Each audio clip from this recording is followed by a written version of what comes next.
Uh, this session is on doing philosophy with distinguished Professor Jim Una. Prof, we are very grateful for this opportunity. Uh, Thank you. in the first instance, sir, what would you say about philosophy? What is your conception of philosophy, or how would you describe philosophy? Well, philosophy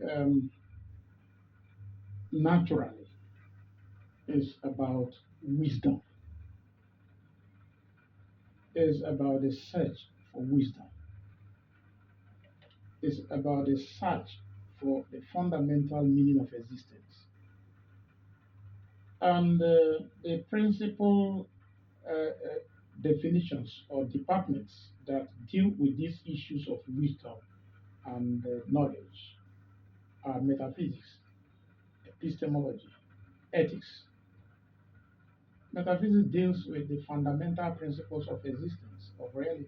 What are the principles that govern the world? What principles govern existence? That's what metaphysics is about.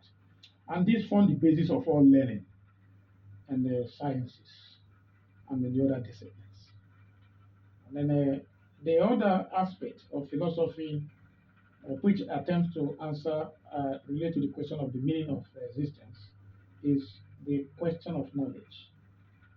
How do we acquire knowledge? By what means do humans acquire knowledge? Are these means or these routes we take in acquiring knowledge, are they cocksure? Are they certain? Are they beyond error? So those are the questions that are raised in epistemology. How do you arrive at true knowledge of things? True knowledge of the world, true knowledge of social relations, true knowledge of existence. That's what epistemology is about. It's at the foundation of modern science.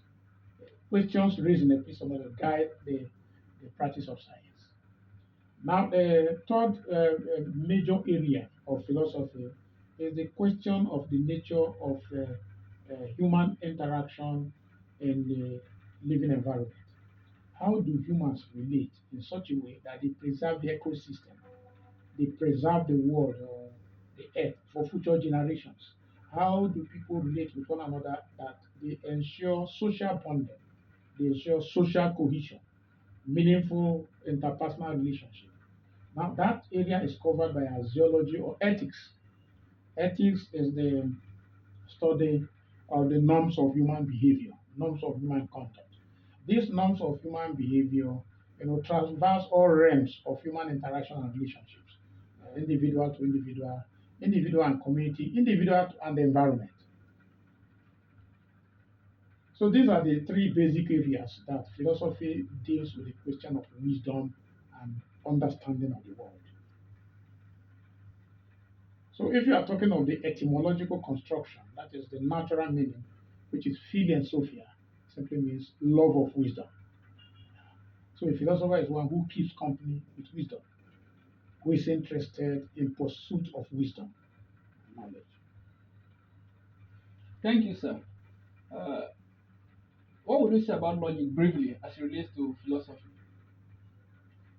Well, logic is a technical tool of analysis that you find as a sub-discipline of philosophy. Actually, it is the tool of evaluating discussions and debates in philosophy. So it's a technical tool to see how valid propositions are, how invalid they can become, how sound arguments are, and sometimes you do this in, in quantificational manner by, going mathematical, using formulas like P imply Q, the rules of inference, for instance, and then the quantification theory.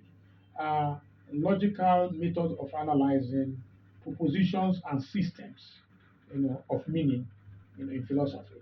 So some systems, appeal to the two-valued logic, founded long ago by Aristotle, that is syllogistic logic, and some appeal to many-valued logic. You know. So that's how logic relates to the study of philosophy. It's the tool of analysis of propositions and arguments, both in philosophy and other fields. All right. Thank you, sir.